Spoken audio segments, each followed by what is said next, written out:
Hi friends, this is Leela. Welcome to my channel. Now in this video, we will try to create a component and try to display that component in the output. Now here if you try to see, this is the app.js. So this is the entry file as we have already discussed. So this is nothing but this is also one component. So if you try to see function app and we are returning the template. In the same scenario, what we will try to do is we will try to create a component. Now here what I am doing is I am creating a new folder. So I am keeping all the components in that folder. Now I will try to create one folder that is button. Okay, so I am creating a component that is the name button. Here I will create button.js. Now the component as we already discussed, it is nothing but a function. So the function is nothing but a component in the React. So here I will try to create function button.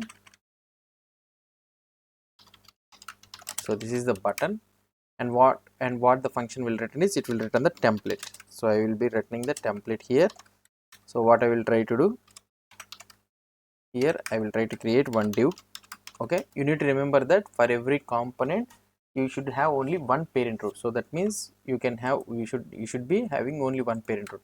For example, if you are having something like button here, if you are maintaining here, and another button, say in the same scenario if you are maintaining means, so this could lead to an error. For example, if I try to add this one like this, so if I try to save, okay, and here your error is throwing, right? So now we need to wrap this one in a one div. So previously what we will be having is in the what I can say in the Vue.js you will be having this issue. So you will be having only one single parent root for every component. So in the Vue.js 3 they have removed that one, but here I am telling you that it should be wrapped in one parent component.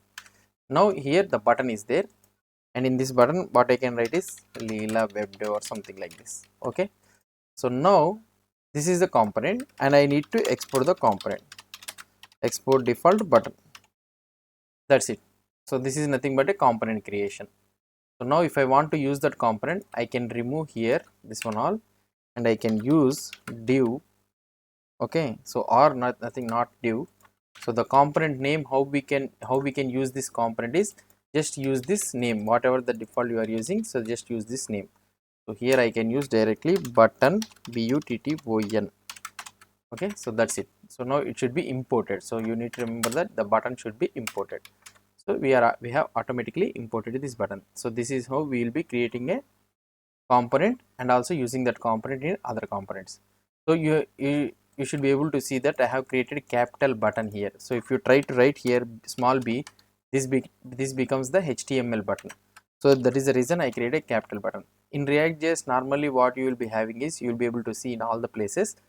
So the components all will be declared with a capital letter. Okay, so in the same scenario the components also while using also we will be using with a capital letter at the first. Okay, so like this we will be creating. So let's follow this procedure only.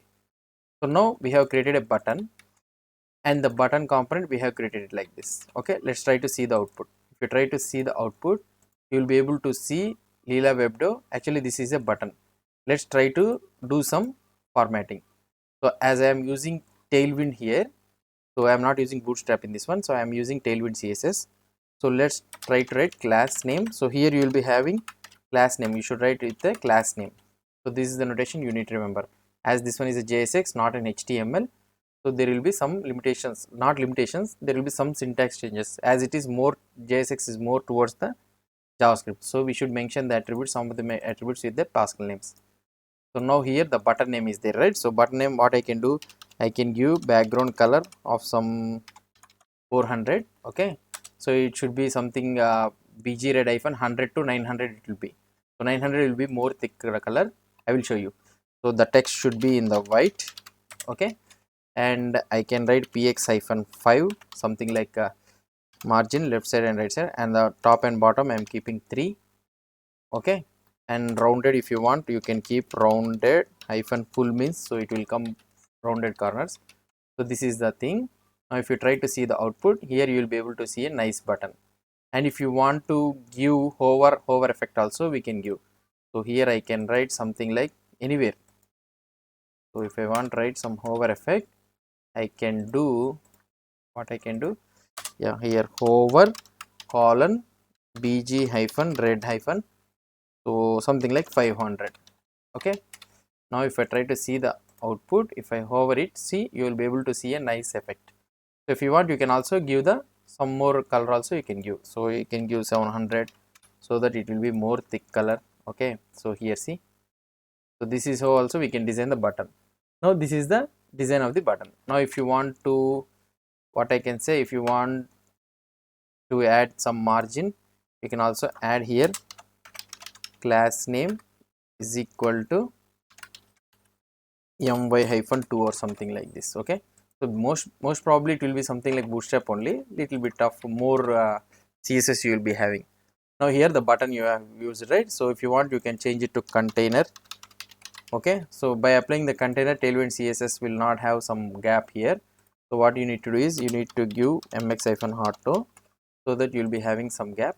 Okay, now here the component structure. So if you want to add another button, you can add directly, you can use this one directly, so that you will be able to see another button. Okay, so like this we will be able to create the components and use these components.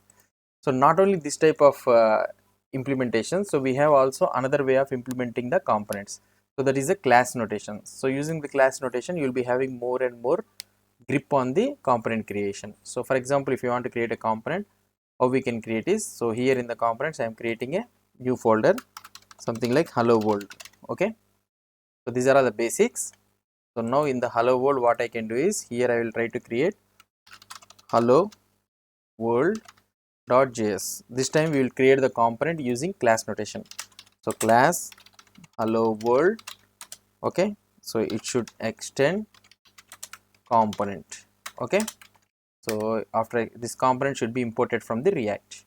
Now here we will be having a render method. So the render method is the compulsory method we need to implement when we are implementing the class.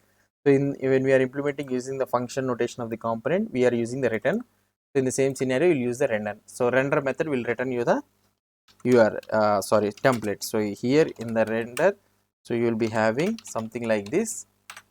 I can have a single root parent you will be having, and here I can mention hello world by Leela web dev. Okay, so we have created one simple function. Okay, so if you want, now we can export default hello world. Okay, so this is how we can export this one. So for example, if I want to use this one in the same scenario, I can use directly hello world, right? So you can use it like this, so open and close bracket. So self closing tag, you can use it for the components. So hello world, it should be imported from here, and if you try to see the output, see, you will be able to see the same output. So the same component, you will be able to see the output, that the component is created with the class thing. So if you observe here, we have created using the class. So this is how we will be creating the component, basic component, using the class notation and also using the function notation. Some people, what they will be doing is, so they will be using the ES6 type of notation. So I can use like this also. Okay, so this is also the correct way of using. This is also okay. So if I try to refresh this one, so I am able to see the output. Okay, so this is how we will be creating the components in the ReactJs. So these are the ways how we can create the React components using both class method approach and also the function approach. So in the next video, what we will try to do is, we will try to send some dynamic data. So how we can send the data to the components, we will try to see. Okay, if you have any doubts or any suggestions, please post the comments below to this video, and if you like this video, please do support me by subscribing to my channel. Thank you.